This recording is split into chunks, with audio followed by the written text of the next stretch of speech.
This summer, Prime Video takes you back before Legally Blonde, before law school, and into the world of Elle Woods in high school. Set in 1995, this Gemini vegetarian knows exactly who she is until her family moves from Bel Air to Seattle. Packed with iconic fashion, 90s nostalgia, and a throwback soundtrack, Elle proves one thing. Law school was hard. High school was harder. From the world of Legally Blonde, watch Elle, a new original series only on Prime Video. Watch now. Running a small business means I wear lots of hats. When I put on my hiring hat, I can count on LinkedIn Hiring Pro to make it easy. LinkedIn Hiring Pro helps manage my hiring workflow, puts my job post in front of a unique network of professionals, and matches me with the best candidates for my business. I can also share my job with my network. No other job site lets me do that. No wonder most small businesses say they'd use LinkedIn Hiring Pro again. Hire right the first time. Post your job for free on LinkedIn today at linkedin.com/quality.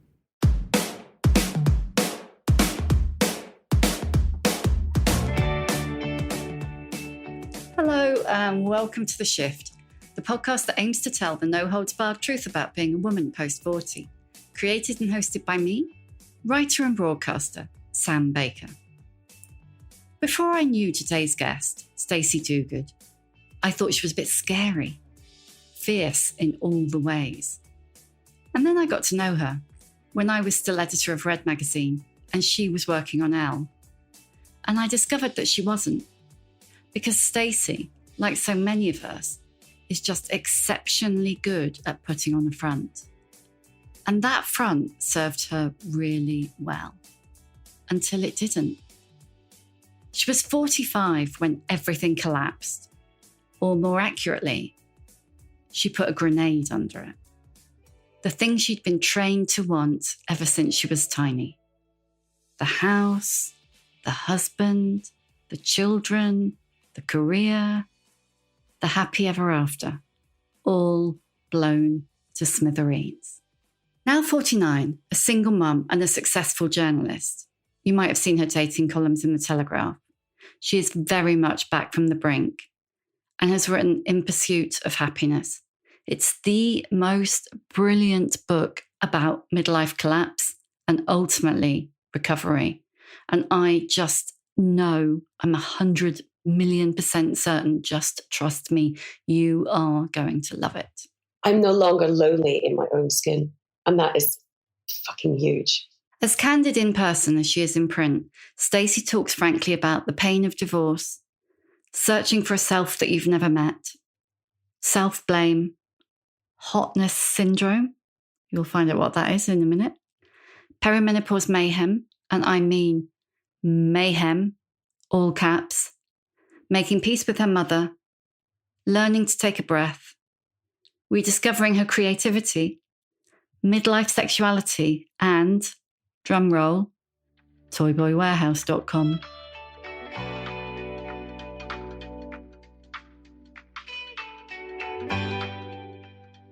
You really go there, don't you? Really go there. Is that something you needed to do? I just sort of wrote it as it flowed. There was so much of it I didn't use because, I think I wrote probably 800 pages. There was so much processing going on. Yeah. I know, can you imagine? Poor editors. Nah, that's what they're paid for. There was so much, everyone says, oh, was it cathartic? Or, no, it wasn't. Were you processing? No, I wasn't. I was processing, yes, but I had a lot of therapy, during which time, 5 years, I assumed that I had got over the worst.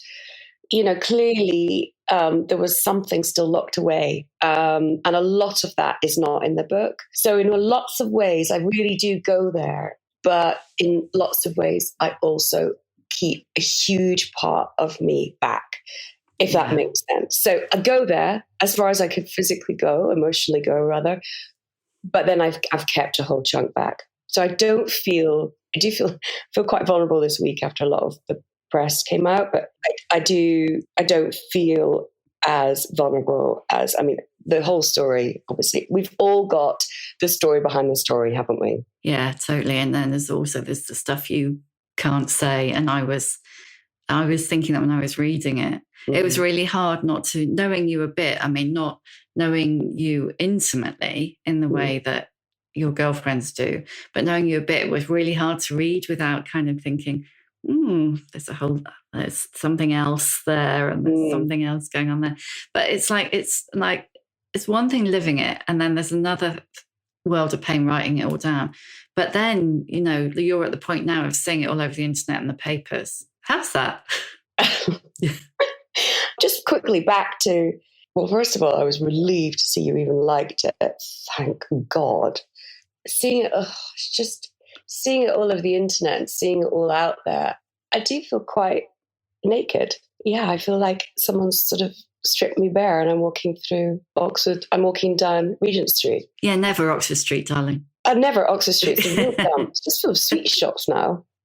It's like, though, I think the thing is, if you've got like a publicish job, like you work in a magazine, you think you're used to people critiquing everything you do anyway.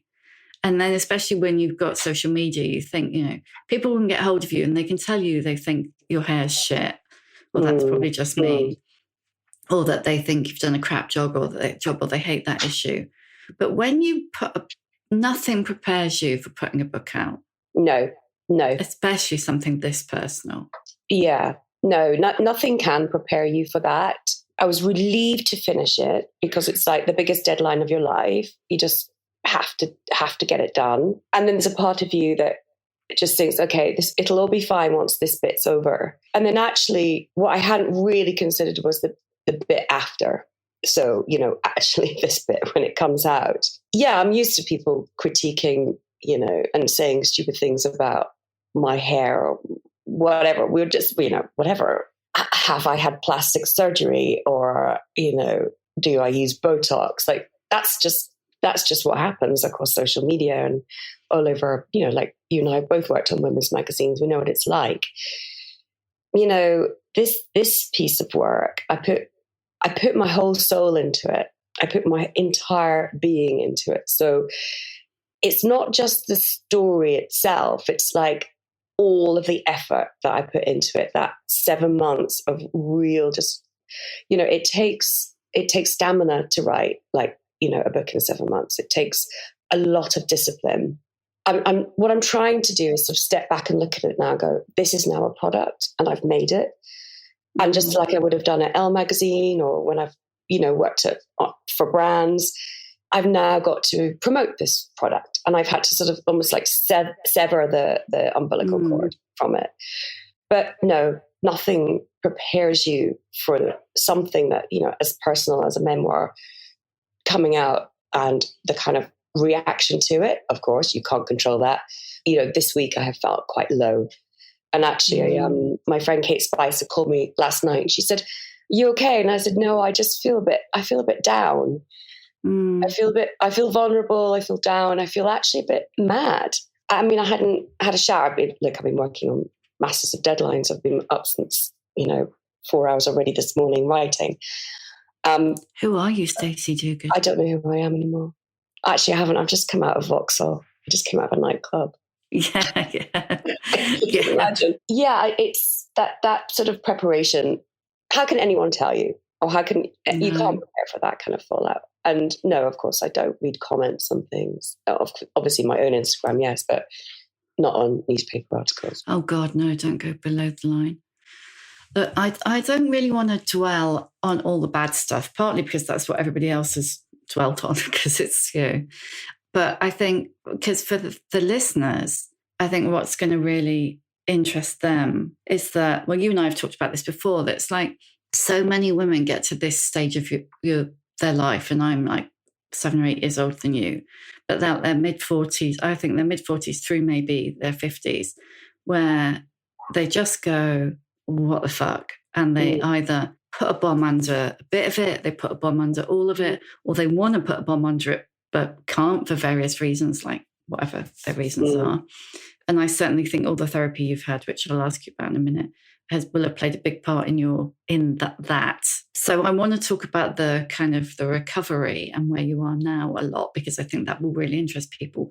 But before we do, we have to just going to touch on the bad stuff, because people need to understand.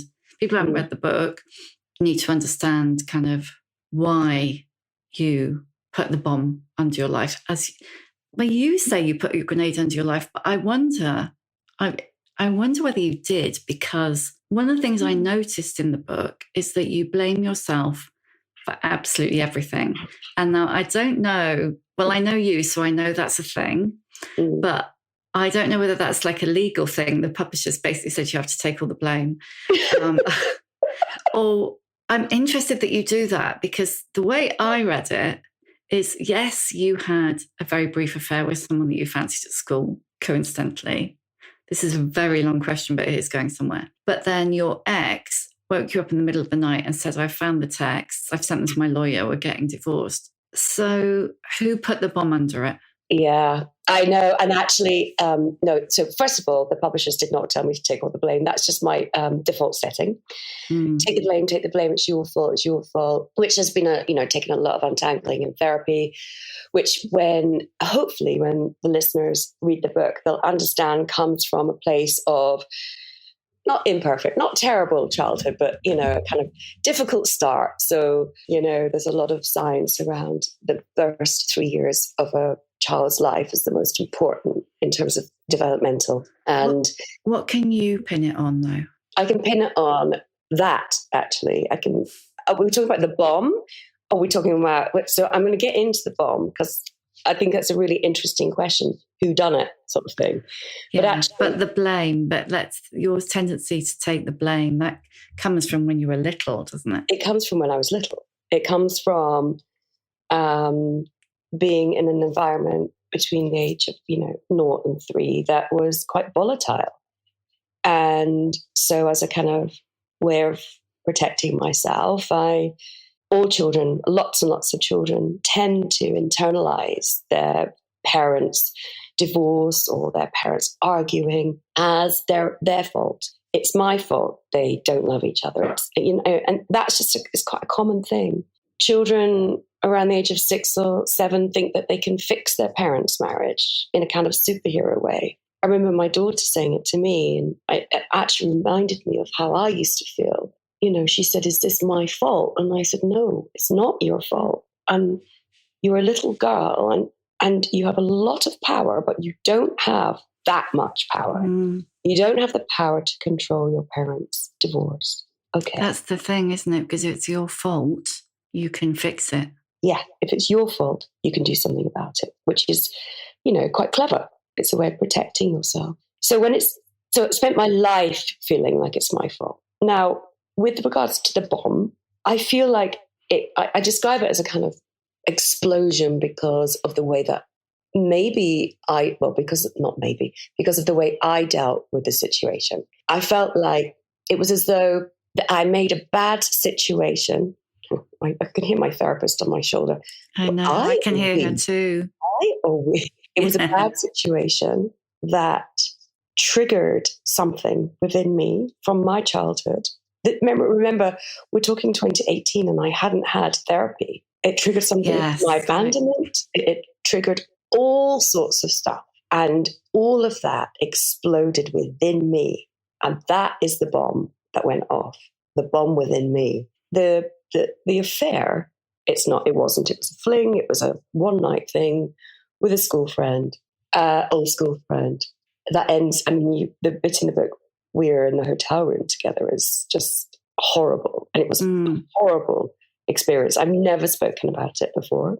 That bit does actually feel quite cathartic to speak about, because I did feel ridiculous. I felt, oh my God. And it all goes terribly wrong after some Class A drugs are consumed and he calls a sex worker. Anyway, you have to read the rest. But the bomb that was detonated, I felt as if I had exploded internally because I couldn't cope with the situation around me. I wanted to run, but I couldn't. I had 2 children. I had no money either. I wanted to run. I had no money to sort of set up a new home and start again. But I also didn't know how, I couldn't even fathom what that would mean. But also it was more than setting up a new home. There's a bit in the book because for listeners, Stacey married a long time after so you've been with your partner about 8 years when you got married, is that right? Yeah. 8 years. So there's the bit of the book when you just kind of say you're walking down the aisle like walking the plank. And it's like, oh, stab. So it had all gone it was tits up, your therapist would say. It was already shaky. There's a lot going on before the bomb goes off. I remember during that period, I mean, I don't know if it's possible to have had a nervous breakdown for a sum total of 6 years, but, it is it? I do feel sure like it is. I look back and I think I describe it as being on autopilot in the book prior to my therapy, but I just remember we changed the date so many times. Neither of us really believed in marriage. His mum, second marriage, his dad, third marriage. My mum is on her third. Like, what's the point? So much admin, and I can't even pay a council tax bill on time. Like, there we were, kind of performers, actors in our own lives, not communicating and not talking and not doing anything, but sort of existing side by side. And you're right, he was my safe harbor, my ocean liner. But yeah, he was more than a life raft. But quite cleverly, a friend of mine pointed out the other day, which I hadn't thought about really. She said he could have been anyone. So it wasn't about him per se. It was what I needed to hold on to, even in the relationship for those first years together. I mean, I was very happy in the first year we're together, but even right in the beginning of our relationship, I was still lonely inside my own skin. And I had assumed that loneliness would go, but it never went. And it was as if I could never escape myself. I'd make decisions based upon, it's almost like I was a child. I was like in a childlike state. I was in kind of some sort of arrested development. And there is a word for it. And I cannot remember it for the life of me, but my therapist has essentially, over 5 years, played the role of my mother. And I've had to go from this child state and develop into adulthood. And I swear that really I dealt with things in quite a childlike way before therapy, whether it was a kind of, I don't know if you did you read the, because it's in sort of essays. So it's, it's like, I read all of them, babe. But did you read the one about where I had the meltdown about someone asking me to file copy by 3:00? And I was like, yeah. You perceive that as rejection in a weird way. Rejection. How odd to find myself working in fashion with, one of the most brutal industries. Oh, God, it's all about rejection. Yeah. Just never good enough, never thin enough. Never, ever. Never posh enough. No. Never whatever enough. No, exactly. In terms of walking the plank that day, as I described the aisle, it really felt as though it was like a wake-up moment. Is it? Is this actually happening? Am I doing this? Of course I was. And then it went to shit on the honeymoon. The whole thing collapsed in front of my eyes. Us, everything. And we should never have got married, and we should have been in couples therapy from 3 years before we decided to get married. But I needed and I wanted the security. And I loved him, but I was lonely in the relationship. It's really hard to describe, isn't it? Because I loved him like, I can't even say, like, not like a friend, not like a family member, like he was this essential part of myself that I couldn't leave. It was like this, because I've done so much work on myself, I would never enter into a relationship like that ever again. He represented something that was lacking in myself, but actually, of course, he could never, ever provide that. So we were always doomed. It would all, unless I had gone into intense therapy and then we would have had couples therapy, it was always going to be a bomb at some point. It's like, and this is the product of two people who've had therapy talking, but it's like you can't make your home in someone else. No. And when you've had either, a difficult childhood or a difficult relationship in your teens or whatever, it's tempting to, kind of constantly do that. Well, you put in the book, you put it down to two things that I want to talk about both, and I can't work out how to get them both in.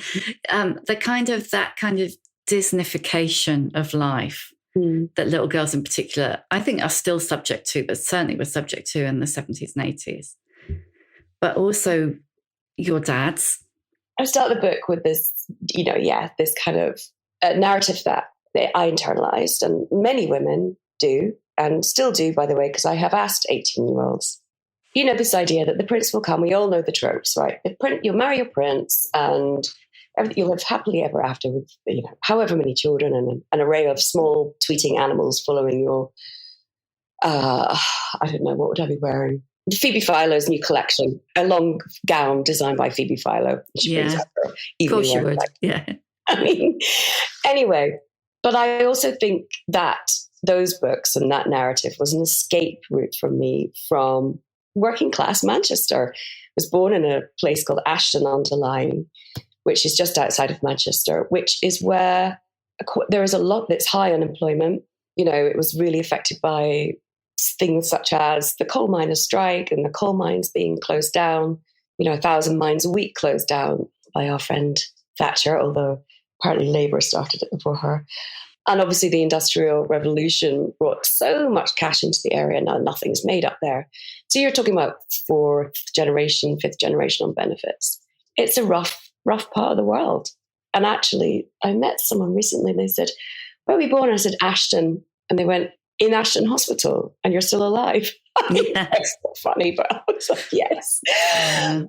And, my mum and my grandmother and my great-grandmother all worked in the same cigarette factory. It was called Patrios.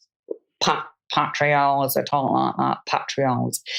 And Patrios employed everybody in the area, this cigarette factory.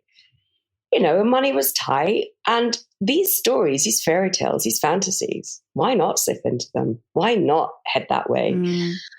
And I think it's one of the reasons I loved clothes and fashion, because it provides the instant fantasy, doesn't it? It's a well-used metaphor, but you can put on a dress and you can be anybody. So this Disneyfication, yeah, sure, we all inhale it, to use your word, in our childhood for various reasons. Some people don't. I mean, there were no books in my house. There was one book. It was a book on deep sea fish, which I was obsessed by. And that was kind of it. My parents didn't read. They didn't go to university. Working class, And I know people describe themselves as working class when they themselves are second generation because their parents went to university. But, when your parents don't go to university and there's no map, there's no model to follow because they've just, been working their arses off. My mum worked in a till in a supermarket at night, which is where she met my stepfather. So yeah, the Disneyfication of, childhood stories, it became my kind of, oh yeah, it's fine because I will meet a man and he will be my savior. And you collide that with a father who wasn't there. And then really, I internalized a lot about money with that relationship because he allegedly didn't pay child support. I mean, we left with, I was 3 and we had 2 carrier bags, one for her and one for me. And we went to live with my grandparents, got on the bus. And she allegedly had a black eye and off we went. I was delusional because it was easier to be delusional than face into the reality of actually your dad is a bit crap. He's never going to be your real, he's not going to really step up as a dad.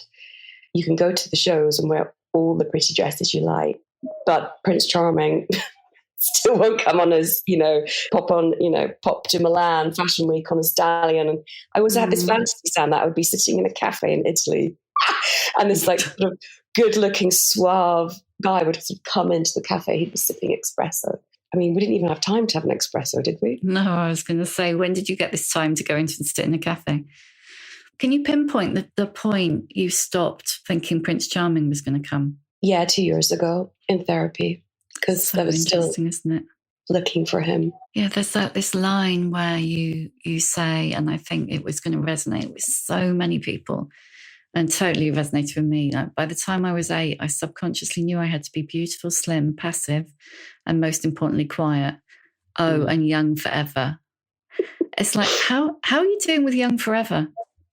Do you know what is so liberating about having gone through such a crap 5 years and, survived to literally tell the tale, is that I am okay with that stuff now. I was,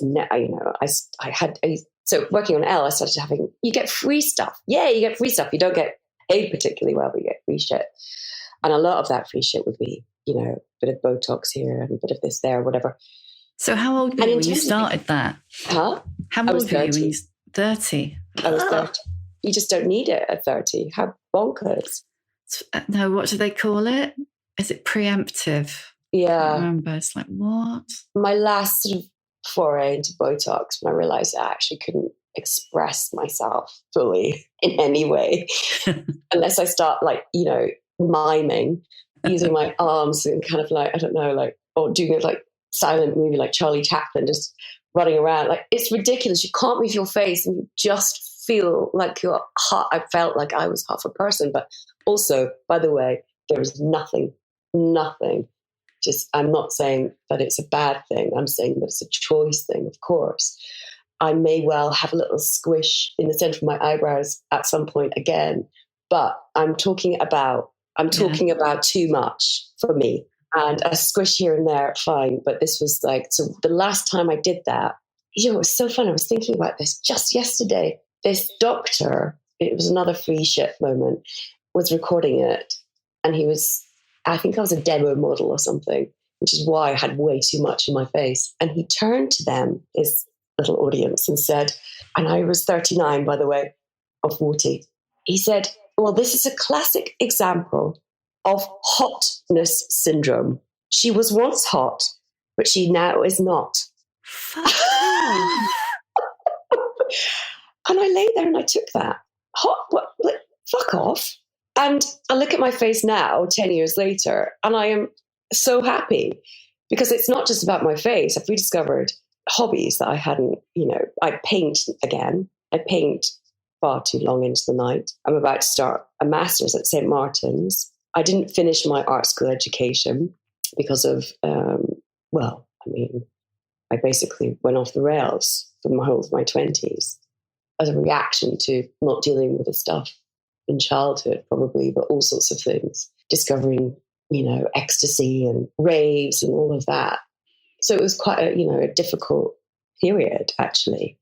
Who ever thought that sending me off to university, well, it was a poly at that time, in 1992, was a good idea? I'd already spent my student loan on the Vivienne Westwood catsuit. Like, for God's sake, really? I did art school for 1 year, and actually, I don't have many regrets in my life, but that is one, is dropping out of art school and finding myself absolutely, just sort of free-falling, and I started a nightclub in Edinburgh. But anyway, back to the aging thing, getting older, whatever we're calling it, growing older, whatever. I'm so much happier because there's so much more than, I think we fall into the trap, don't we, that we are valued by the external, and my internal world, my inner world is so rich now. I'm no longer lonely in my own skin, and that is fucking huge. You're very good at hiding the serious stuff in the gags. It's when you're talking to the therapist and you talk about where you basically say, I'm older and I'm single, and whenever I try to imagine myself even older than I am today, all I see is this lonely figure seated at a small kitchen table. It's like... Yeah, that was actually... Oh, God, I've forgotten about that bit.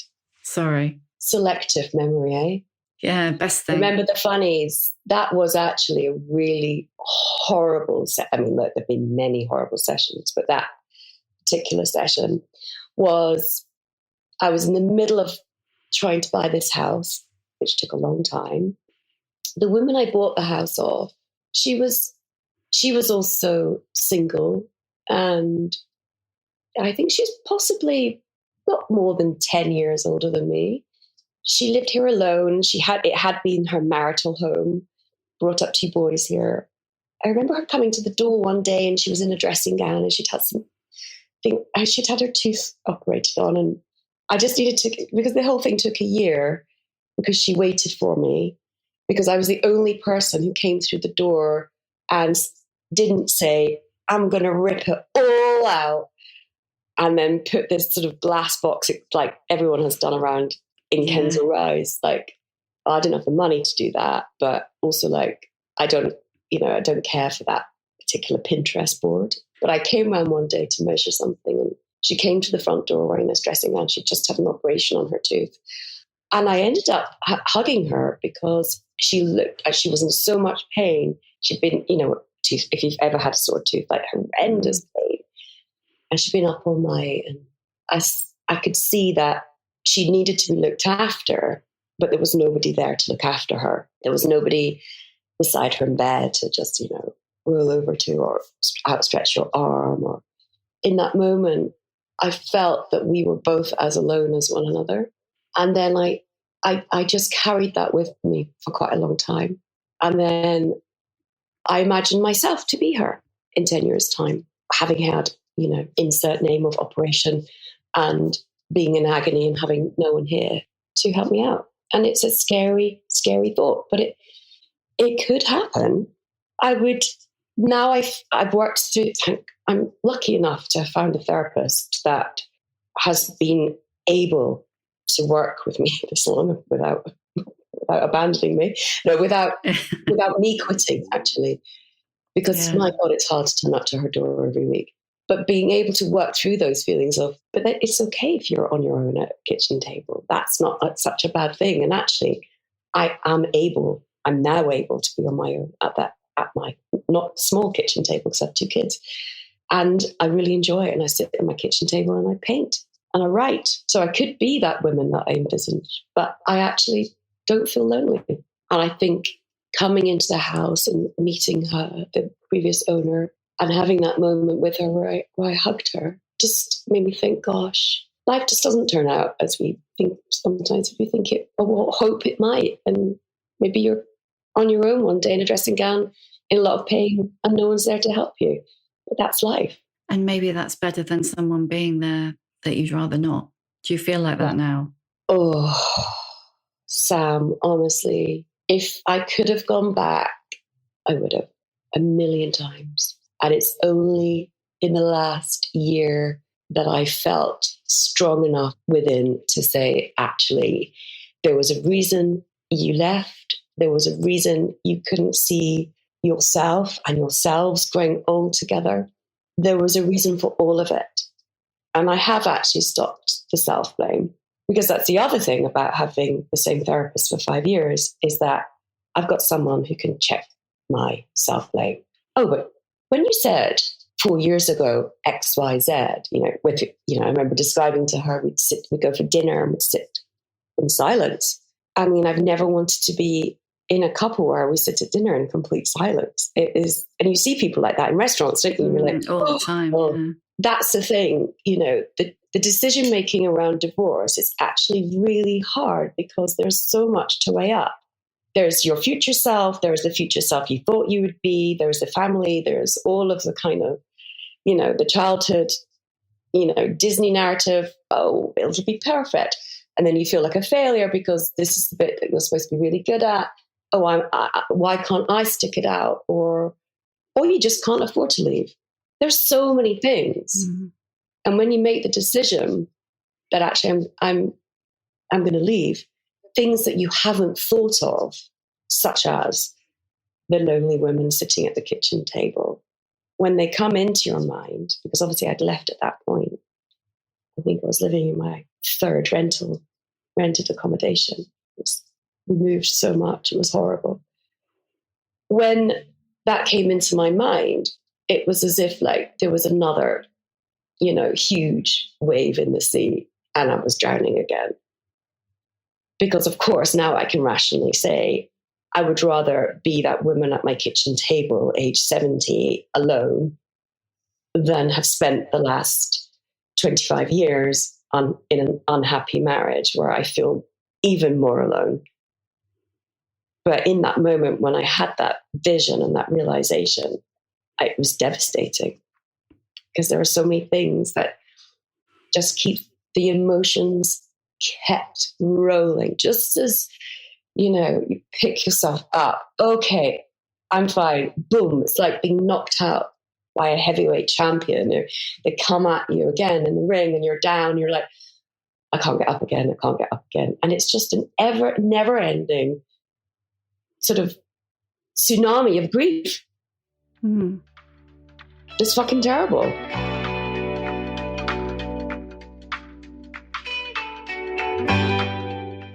This episode of The Shift is sponsored by Shopify. When I think back to starting The Shift, I can hardly believe I did it. I knew nothing. What was I thinking? I mean, was anyone going to listen? Not to mention the fact that I had to figure it all out on my own. For a moment there, it was almost too overwhelming. But despite the 3 a.m. terrors, making the decision to go for it was one of the best things I ever did. And it really helps to have a partner like Shopify on side.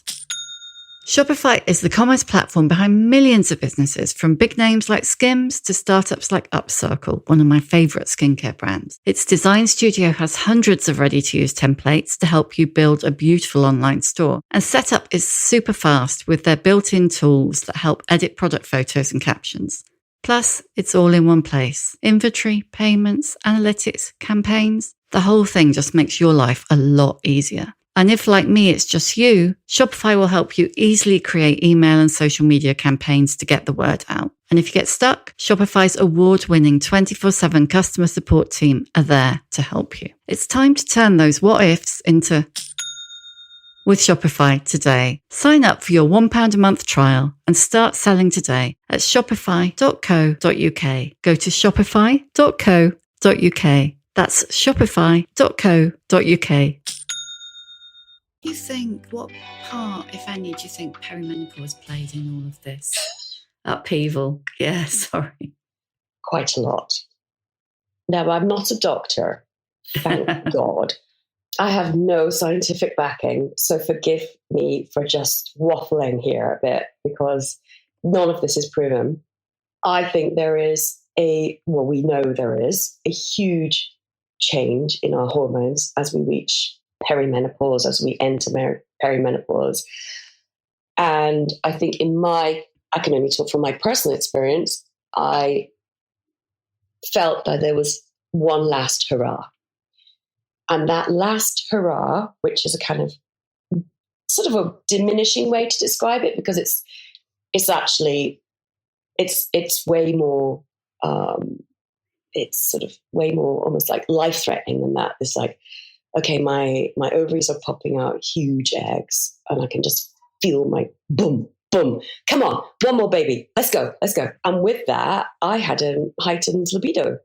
The perimenopause also made me consider next chapter and what does that look like? And when you're in perimenopause, unless you've had an early menopause, you tend to be around 45. And at that age, you've got a lot of life to live, but you're over halfway.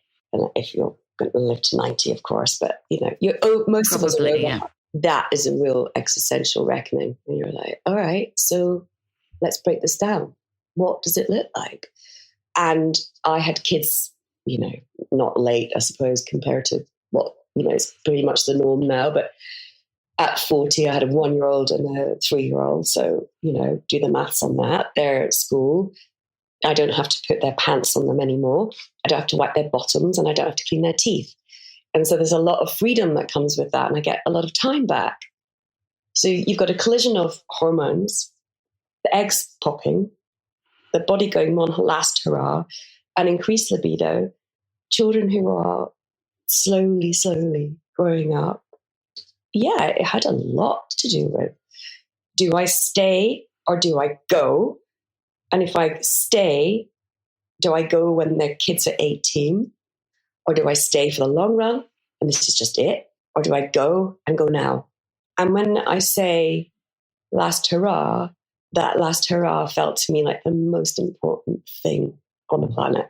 It was all consuming. And it was as if my entire being, it was visceral, like Well, it's the rest of your life, isn't it? Yeah. Non-scientifically speaking, without any data to prove it, I've spoken to quite a lot of women. Well, rather, they've spoken to me because I get a lot of messages on my Instagram. Direct messages. You'll get even more when the book comes out. And they talk to me about their split, their divorce, their separation. And they talk to me about their very funny sexual adventures 6 months post-separation, which have howl, which is all I'm convinced to do with this last hurrah, this, go for it. And there's a, if you do go for it and you're 45 and you suddenly find yourself going from a kind of floral midi dress to a micro mini skirt, sorry, cliche, but that's what happened to me. Bonkers. I never saw that coming. What on earth? But the story yesterday someone told me was she'd ended up in a foursome. She just left her husband, ended up in a foursome. The foursome, they all sort of did what they had to do. Can't imagine that, quite frankly. But anyway, they did that. And then the other couple, she wasn't with a couple. There was a random guy, her and a couple. She ended up giving marriage counseling to the couple. She just I couldn't make it up. It's like your book is full of like horror stories about midlife dating and dating apps and sleazy men, and about the good stuff, because you have had a midlife sexual awakening, haven't you? And that's, frankly, that's what everyone wants to hear. Everyone wants to hear that it's going to come good. Literally, sorry, that was totally unintentional. Happy ending. Again, sorry to be a bore. Thanks to therapy, I have this idea, before therapy, I didn't know who I was. Post therapy, I do. But if you don't know who you are, how can you know what you want? Yeah. So now I know who I am. I know what I want. I mean, I'd often just find myself lying there like a sex doll with rigor mortis, or like playing the part of an actress, like almost like an acrobat. Like, these are the tricks I'm supposed to do, right? But not really feeling it. I'm talking about sexual encounters in my 20s and 30s, which were performative. The stuff that I thought I was meant to be doing, I didn't enjoy it. I certainly didn't orgasm. But when, recently, as I've got to know myself, I know what it is that turns me on and I know what it is I like. Couple that with HRT, which for some women can increase their libido, and it has with me. It's just made me feel better. It's made me feel better in terms of I'm calmer. Gosh, too much information. Just no such thing. Is it not? Okay. No. Juicier down there. Oh my God, that's not fair. I am. And it's HRT. And I need to know more about this particular HRT you're on. Estrogel.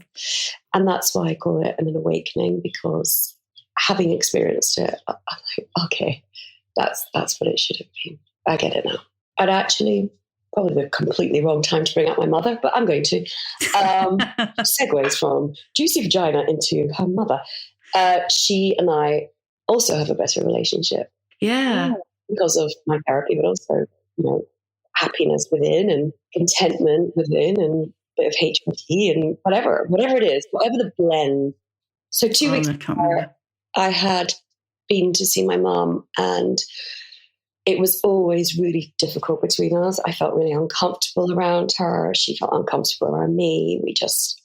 We loved each other, but we tried really hard to love one another, but there was an intolerance and a lot of unspoken shit that is in the book. And I, left home at 17 and all sorts of stuff. So it was all of this unspoken mess. And then she said something about a friend's daughter, who at the time was 15, and I exploded. And my mum's husband looked at me and looked at her. And I said, you know what, leave the kitchen and close the door. And I thought, it's now or never. I clear the air, and we went at it. Good God. 4 hours, there was awful language used. There was a lot of tears, so much honesty and truth. The following morning, when we said goodnight, we sort of just, good night. I woke up, I opened my eyes, I was horrifically hungover. The kids were really little, and I thought, either we are going to fix this from this point onwards, or it's done and I'll never see her again. And I posed this question to her the next morning, and she said, no, we'll fix this. Now, because of, going through a lot of my childhood stuff with my therapist, I've learned a lot of forgiveness. And also, I understand her. She was broke. I forgive her. And it's such a relief. It's like there's just like a one tiny comment in the book, partly because of, knowing you before when you and your mum didn't get on. It's, and you talk about her 3 marriages, and and then you just go, it was survival. Yeah. And I just thought, wow, because, for so many women still now, but certainly back then, marriage was how women survived. They kind of had to. And, I think your mum, after the first one, did a lot, better. The second 2 times. But it's like, I just thought that showed, I don't know, forgiveness, understanding. We don't think about that, do we? But I've just finished Maggie O'Farrell's The Marriage Portrait. It's brilliant, isn't it? Oh, my God. What a masterpiece. Women had to get married. We were, especially women of a certain standing, royalty, were equity. It was a way out. It was a job, and it was survival. It was literal survival. So many unmarried women in history ended up being burned at the stake, didn't they? Yeah, there is. You've thrown your mum in the middle of my nicely planned, segue. So there is no way, no clever, funny way for me to segue from your mum to toyboywarehouse.com. So tell me. Sorry, you're choking. Mouthful of coffee. Thank you. It's got to be really cold. There is, actually. I can bring my mum into this conversation because I was telling my mum about it with my Auntie Tina. She's not my real auntie, but she was my dinner lady. She was the dinner lady at school. Her and my mum are really good mates. And she was like, toyboywarehouse.com. And my mum rang. She said, your Auntie Tina wants that website address. I was like, she'll do so well on it. Do you know what? Toy Boy Warehouse, what a name. It makes me giggle. It's like pets at home. I just assumed you'd made it up, yeah. Well, an actual site. And it's a bit tragic, actually, because, I was only on there for 48 hours, but, cubs looking for cougars, I'll lick your pussy all day if you pay my rent. I'm like, oh, God. Oh, no. Oh, God. Sugar mummy. Awful. Anyway, sorry for that visual. But I went on as a bit of a joke, and there we are. Sexual awakening. I met a really lovely man who only dates older women. He's not that much younger than you, is he? He's 13 years younger. He's 36 now. Yeah, that's not that much younger. It's more the same age. Well, it's more or less the same age difference that I have with John, and nobody bats an eyelid. But the other way round, it's sort of... Yeah. So you were obviously actively looking for a younger bloke. No, I was actively looking for no strings attached sex. The gay equivalent, I have been told, is a website called Grindr, which is a hookup site for gay men. There is sort of nothing similar for heterosexuals, but there are a couple of sites, but it's all so obvious. It's very, it's just kind of dirty. Maybe it just kind of feels horrible. It's too obvious. So I tried this website out. And I met someone really nice. And I do know a couple of people who have got married from this website. And it's not all sleaze, but you have to really pick through it. But I didn't have to. I met him within 24 or 48 hours. And then I was off the site because I couldn't bear it. I had 500 messages. I get no messages on Hinge. No one wants to be on Hinge. I think it's really interesting that you've met this younger guy and you're really happy. And you're really happy in yourself. And you're really... And, you've had your sexual awakening, as we're calling it, because so many women I talk to, not all, but very many who have broken up with their long-term partners and are single at this point or back out there, they all say, firstly, that the best sex they've had has been with younger men, but also that they feel so much more comfortable with younger men. Yes. Okay, so we can talk about the perimenopause and this hormonal change, but I don't know much about what happens to men in midlife. I mean, I've heard that testosterone drops. Don't know, not a doctor. I haven't read about it. I shall go and read about it. The men that I've met seem to either be complete and utter narcissists or lacked confidence in themselves. Like divorce had really battered the wind out of them. And divorce does. But you get back up and you put on your show face, right? And you go on a date. It's like, okay. But a lot of them, I don't like to generalize. I really don't. And I'm not talking about all middle-aged men at all. But the men that I met, some of them, quite a lot of them, seemed deflated and just a bit done in by life. And younger men usually come without that complexity. And I wonder if it's a generational thing as well. Like, I wonder if it's a Gen X thing, maybe this new millennial. I mean, they don't want kids either, these younger people. A lot of young people don't want kids.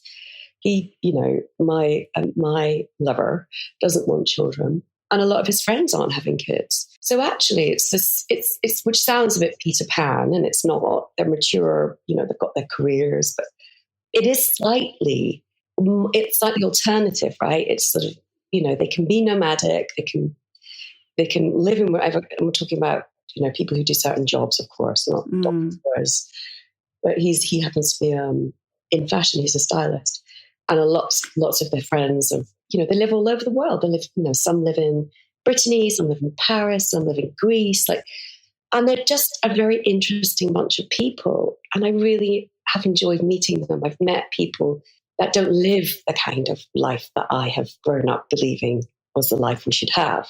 And actually, it's opened my mind to my future and my life. Like, I'm learning Spanish. I might end up living in Spain. In fact, I probably will end up living in Spain, where, by the way, honestly breaks my heart. The way they care for their elders, their older people, is unbelievably tender. And it's a very different culture from here. But meeting someone from France and meeting his friends, it's much more kind of international set of people. Has been really joyful, actually, at this stage. And you no longer feel too much or not enough? Oh, Sam, don't make me cry. Oh, I didn't mean to make you cry. Yes, I will always feel like that. Oh, no. Always. Oh, but that's sad because, I mean, objectively, from outside, you've always been, I mean, too much is leveled at so many women.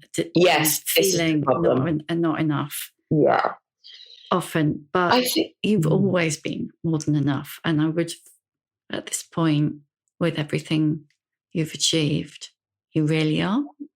I think that it will take many more generations to break the idea of women being too much.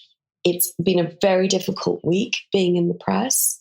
The Times serialization was a real focus on, sex and middle age and all the rest of it. When the book is about, listen, I'm not saying that was an opening piece, and now I really want to talk about the rest of the book in the press and the interviews that I give. And I've just given an interview this morning about women and money.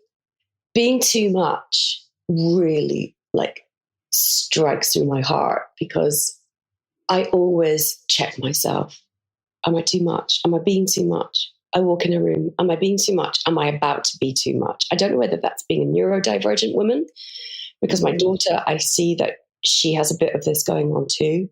In fact, I only noticed my own too muchness when I go into a room of people that I know kind of well, but not I was invited to an old neighbour's party and I didn't really know anyone. I'd met them a couple of times. And I watched my little girl, who's now 10, she was 9 at the time. She walked towards the door and she said, she went like this. I'm now putting my hands over my face. She went, "Don't be weird." Oh. I was standing behind her and I thought, oh my God, that's me. Don't be weird. Don't be too much. Don't say outrageous things. But I've always been like that. And I always, not with the intention of upsetting people, but I have always been just a bit too much.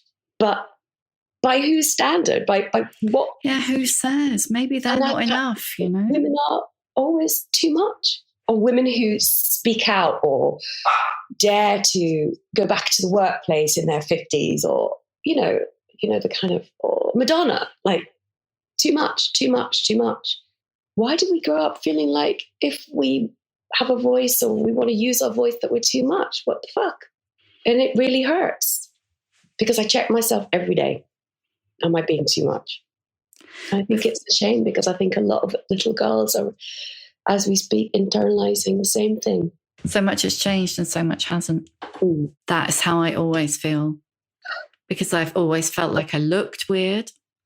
And I've never been, as you know, very good at like fitting in and making friends. And so, yeah, that don't be weird. I really identify with that. But I know so many people with jobs vaguely in the public eye, whether it's like promoting a book or whatever, who put themselves on before they leave the house. And I do that. I kind of become a different person to go to work. And it's interesting interviewing actually for the podcast somebody I properly know, because I'm wondering whether I'm going to be sound different. Because you haven't put on your show face. Yes. Yeah, because I haven't gone, don't be weird before I turn the mic on. Because we're two weirdos together. Yes. And you're always in a safe, weird space. Yeah. I rarely do this, but I'm going to give the book a massive plug because we haven't talked about all Stacey's embarrassing sexual encounters, which are well worth reading. We haven't talked about your ADHD diagnosis in your late 40s, which I think is so massive and so integral to your experience. But also, I think there are so many women who just weren't diagnosed because it was a naughty little boy thing. Mm-hmm. We haven't talked about money, which is massive. And I desperately want to, in fact, I'm going to, even though we're well out of time. How did you end up only owning 4.6% of your house? How did that happen? Because of my lack of self-worth. I didn't believe that little girl from Ashton-under-Lyne believed that she shouldn't be in that house. And actually, I realized that if we had been equal partners, we'd have been in a small flat, and that would have been okay because we'd have been equal partners. Yeah. But we weren't equal partners because how could I possibly match with my job and everything? I've never earned loads of money. It's not been my... No, it's not. That's fashion for you. No. So that's, it was a sense of shame, a sense of guilt, a sense of embarrassment, lack of communication, an inability to communicate for the fear of rejection. Because if I told him, no, I should be 50-50, this should be 50-50. We had one child at that point. I had very bad postnatal depression, which is in the book, in the section called, which was in motherhood, but the chapter is called Hide the Knives, and it's quite brutal. And I was very sick. And so I went through all of that during that period. And so, yeah, I owned 4.6% of the house. Yes, just like, I mean, that would never happen to me again. It's a whole other conversation. Maybe one we should have. Maybe we should do. Maybe we'll do a money special. But, yeah, I was so gobsmacked when I read that. So gobsmacked, and I think more women than would admit it find themselves in similar, maybe not quite so radical, but similar situations. So many women who, whether they opted to or not, but they were the lower earners, say, I'm generalizing, obviously. So they stayed at home with the children, which is, as we all know, unpaid work. Then they got up, they dropped off their careers, and then they sort of lost confidence perhaps, and they're unable to go into the workplace because they've had 5 years out. They can't leave their marriages. They can't be the one making any decisions. Financial freedom is a woman's only freedom. What would you, from where you are now, what would you say to 45-year-old Stacey sitting in the first rental, which you affectionately called the crack den, wondering what the fuck she'd done? Well, I'd say to her, first of all, I'd say to her, if she's on day one, give the keys back to the estate agent and tell him to go fuck off. Get the deposit back, go back to the marital home, have a word with your ex, sit and do a spreadsheet together and figure this out calmly and rationally. You're not on the run. If I couldn't say that and it wasn't day one and she was living there, I would say to her, you're going to have to go through a whole pile of shit, my friend. And at the end of it, you will survive because you have to survive, even though there were times when I thought I didn't want to carry on. And I am on antidepressants. I eventually went on them because actually I had to. I've got 2 kids. There was no choice. I had to live. So I went on the antidepressants and they provided a gentle buffer. And what I would love to say to her during this really, really rough patch, it was 2 years of hell, I'd say, you're going to go through so much shit. But at the end of it, honestly, this sounds like a cliche, but you will not recognize yourself because you'll be rebuilt, rescaffolded within. And that roof, that roof that you've never really had, I described myself in the last few pages as a house without a roof. You rebuild it. With your own, in your own way, in your own time. Because you are, like you said at the beginning, you have to be at home within yourself. What is it you said? You can't. I can't remember. I think I said something like you can't make your home in someone else. That's right. I love that. You can't make your home in someone else. You have to make it within yourself. That's what I tell her. And I tell her you're going to do it. With sheer grit and resilience, you will do it. And you'll be okay. In fact, and this first question is actually probably going to be a bit tricky. What's your emotional age? That's so good. Sam Baker. It oscillates between 12, 34 and 78. That's probably pretty healthy. Mm. Why 78?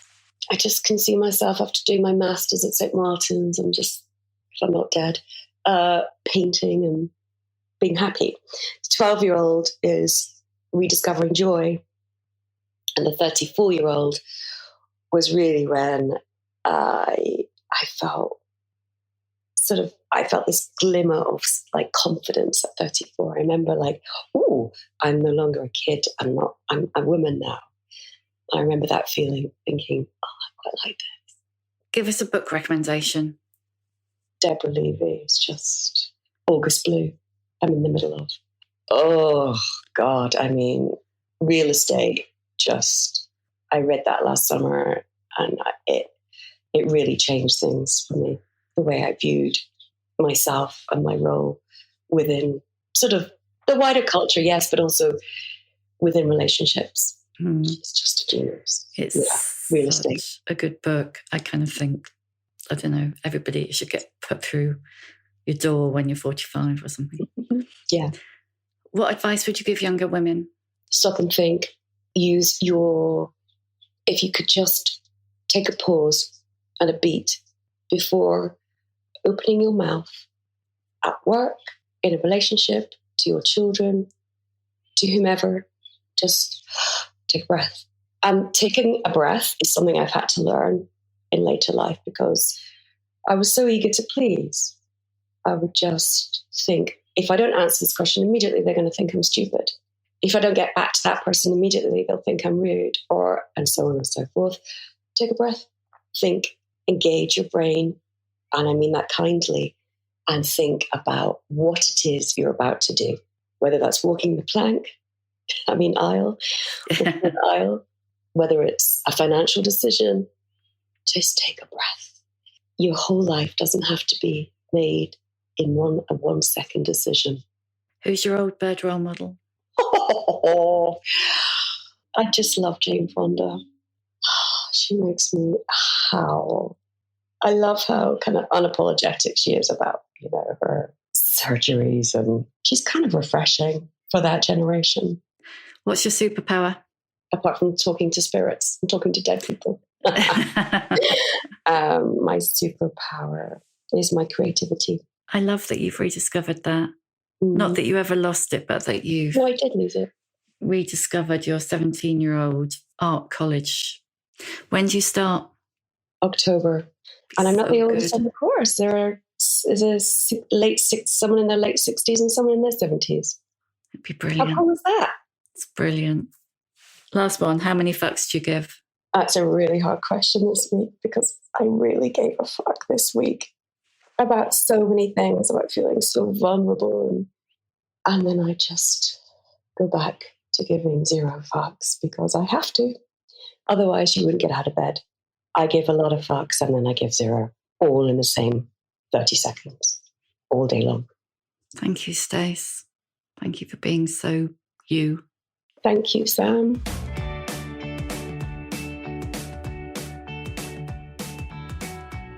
Thank you for listening.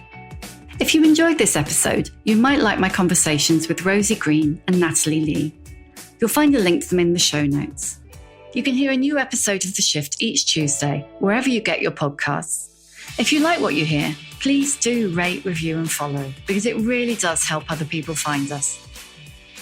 If you'd like more of The Shift in your life, head over to theshiftwithsambaker.substack.com and sign up for weekly newsletters, podcast extras and more.